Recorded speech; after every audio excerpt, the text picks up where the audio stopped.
უმაღლესი სასწავლებლები აღარ დაიბეგრება. კახა ბაინდურაშვილის თქმით, კოდექსში შესატანი ცვლილება მოქალაქეების სოციალური მდგომარეობის გაუარესებას გამოიწვევდა, რის გამოც მთავრობამ უმაღლესი სასწავლებლების დაბეგრვის თემა დღის წესრიგიდან მოხსნა. ამას გარდა მისი თქმით, უნივერსიტეტებში შეიქმნება სპეციალური ფონდები, ხოლო თანხა სტუდენტთა დაფინანსებას მოხმარდება. დღის წესრიგიდან ხსნით განათლების დეღეგეთი დაბეგრვის საკითხს. მთავრობამ კერძო უმაღლესი სასწავლებლების დამატებული ღირებულების გადასახადით დაბეგრვა გადაიფიქრა. ამის შესახებ ფინანსთა მინისტრმა განათლების სამინისტროში დიმიტრი შაშკინთან და უმაღლესი სასწავლებლების დირექტორებთან გამართული კონსულტაციების შემდეგ განაცხადა. კახა ბაინდურაშვილმა კოდექსში შესატანი ცვლილებების ცვლილება იმით ახსნა, რომ სწავლის გადასახადის დაბეგრვა მოსახლეობის მატერიალურ მდგომარეობას გააუარესებდა. საგადასახადო შეღავათი ნიშნავს, რომ სახელმწიფო შეღავათიან გადასახადს უყენებს კონკრეტულად მიმართულებას და ამ შემთხვევაში ეს შეღავათი, რა თქმა უნდა იყოს გამოყენებული იმისთვის, რომ ბენეფიციარმა, ანუ განათლების მიმღებმა მიიღოს უკეთესი განათლება და მაქსიმალურად ხელმისაწვდომობა.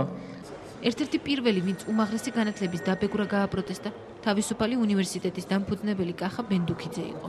ბენდუქიძეც და სხვა სასწავლებლების დირექტორებიც ჯერ კიდევ ერთი კვირის წინ აცხადებდნენ, რომ ბეგარა აუცილებლად გაზრდიდა სწავლის საფასურს და შეამცირებდა სწავლების დონეს. იყო ალბათობა იმისა, რომ საჯარო უმაღლესებისთვის ეს ფული შემდეგ დაებრუნებინათ და კერძო უნივერსიტეტები აღმოჩნდნენ თამაშგარე არ კონკრეტულ მდგომარეობაში, რაც არასწორი იქნებოდა, იმიტომ რომ არის დღეს ესეთი კერძო უმაღლესი სასწავლებლები, რომლებშიც სწავლის საფასური არ განსხვავდება, ან დიდად არ განსხვავდება საჯარო უმაღლესი სასწავლებლებში სწავლის საფასურისგან.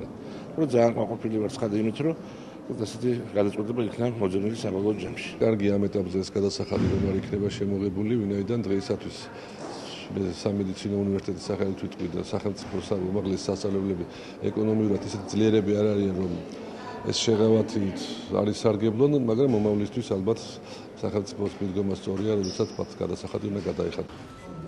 კონსულტაციების დასრულების შემდეგ მინისტრებმა უნივერსიტეტებში ფონდების შექმნაზეც ისაუბრეს.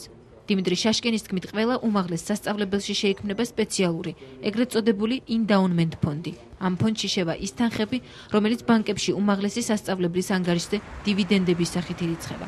ფონდის დახმარებით ადმინისტრაციამ სტუდენტთა განათლების გაუმჯობესებაზე უნდა იზრუნოს. ფული, რომელიც შემოდის უნივერსიტეტებში შემოსავლის სახით, იყოს გამოყენებული კონკრეტულად იმისათვის, რომ განათლება იყოს უფრო ხელმისაწვდომი, რომ შეიქმნას მდგრადობის და სტაბილურობის სისტემა თვითონ უმაღლეს სასწავლებლებში. უმაღლესი სასწავლებლებისთვის საგადასახადო შეღავათების შენარჩუნების გადაწყვეტილებამდე ახალი კოდექსის ავტორები ამბობდნენ, რომ კერძო სასწავლებლებს მათი სოლიდური შემოსავლების გათვალისწინებით დამატებითი ღირებულების გადასახადის გადახდა არ გაუჭირდებოდათ. ბედნიერება მითხრა ნუმეძებ, ასე ქვია ლექს, რომელიც ბიზნესმენ ლევან ვასაძეს ეკუთვნის და რომელიც სოციალურ ქსელში გავრცელდა. საკუთარ შემოქმედებას ტაძარში ბიზნესმენი ვასაძე და არქიმანდრიტი შიო კითხულობენ. ლექსი, როგორც თავად ამბობს, იმედგაცრუებამ დააწერინა. ჟურნალისტებს ის მუდმივად თავს არიდებს და აღნიშნავს, რომ არასოდეს იფიქრებს პოლიტიკაში წასვლაზე. ბიზნესმენის სამოსელი პირველი ჭავჭავაძის გამზირზე და ბედნიერების ძიებაში დაწერილი ლექსი ნახეთ ნინი საყვარელიძის რეპორტაჟში. ბედნიერება მითხრა ნუმეძებ, შენი შვილების თვალებში ვნახე ნაზი სამშობლოს უხლებ ველებზე ნაწვიმარ სიოდ გამომიძახე. ბედნიერების ძებნაში ლექსად ნათქვამი ლოცვა. დარიალში საკუთარ ლექსებს ბიზნესმენი ლევან ვასაძე და არქიმანდრიტი შიო კითხულობენ. ამ ლექსს ქვია ბედნიერება მითხრა ნუმეძებ. ახალგაზრდა კაცი 40 წელს მიტანებული და აღმოვაჩინე, რომ ტყუილა ვეძებ მე თურმე ამ ბედნიერებას. ვიდეო მასალა სოციალური ქსელებით გავრცელდა და ის მომხმარებლებისთვის განხილვის ერთ-ერთი მთავარი თემა გახდა. მართლა კარგად კითხულობს, ბევრ კარგ რამეს აღნიშნავს, რაც მთავარი ადამიანს საქართველოზე ტკივა გული. შესაძლოა განზრახვა კარგი იყო, მაგრამ ლექსი ობიექტურად ცუდი გამოვიდა და ცუდად კითხულობს. საოცრება ასეთი ლექსი დიდი ხანია არ მომისმენია. ლაზური ქვისფერის და ბლუბებზე გაზრდილ ქალვაჟებს რომ ზნე დატყვია. კარგი მოხდი მოდის და მოდის ის მოხდი, რაც ყველას მოგვენატრა. ალბათ. რამაზ საყვარელიძე წლების განმავლობაში ლევან ვასაძის პედაგოგი იყო. ფსიქოლოგი ამბობს, რომ გრძნობები ყოველთვის სიმეტრიულია და ვასაძისგან წამოსულ მუხტზე საზოგადოება ადეკვატურად რეაგირებს. საყვარელიძეს ვასაძე პოლიტიკისთვის არ ემეტება და ვარაუდობს, რომ საკუთარ თავს არც თავად ბიზნესმენი გაწირავს. ლევანსნაირ მრავალმხრივ პიროვნებას, კეთილშობილ პიროვნებას მე არ გავწირავდი პოლიტიკისთვის. ალბათ თვითონაც არ გაწერავს პოლიტიკისთვის თავის თავს. 40 წლის ლევან ვასაძე წლების განმავლობაში რუსეთში მოღვაწეობდა. ერთ-ერთმა ქართულმა მედია საშუალებამ მისი ქონება $500 მილიონ შეაფასა. ამბობდნენ, რომ მას იური ლუშკოვთან ერთად საერთო ბიზნესიც ჰქონდა, თუმცა ოფიციალური ინფორმაცია ამის შესახებ არ გავრცელებულა.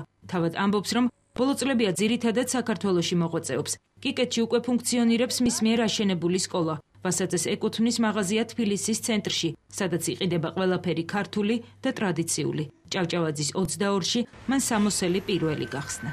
სანამ უძღები შვილი მამასთან თავჩაქინდრული ცრემლით არ მივალ, სამოსელს პირველს მამა ჩამაცვამს და სიხარულით გული წამივა.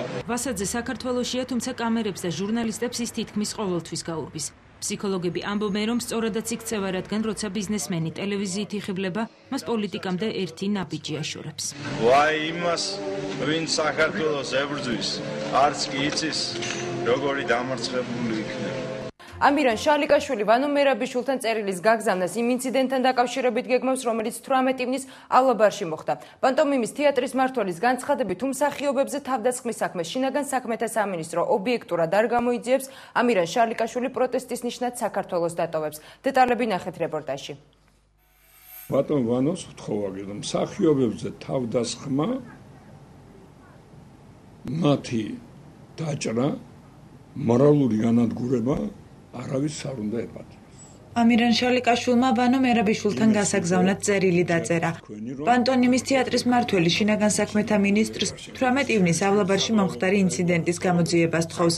ამ დღეს უცნობმა პირებმა თეატრის ორი მსახიობი დაჭრეს, მათ შორის ამირან შალიკაშვილის შვილი. შეიძლება არ ვიცი ჩემმა მსახიობებმა ვინმესთან იჭუბებს, მე არ ჩემი საქმეა.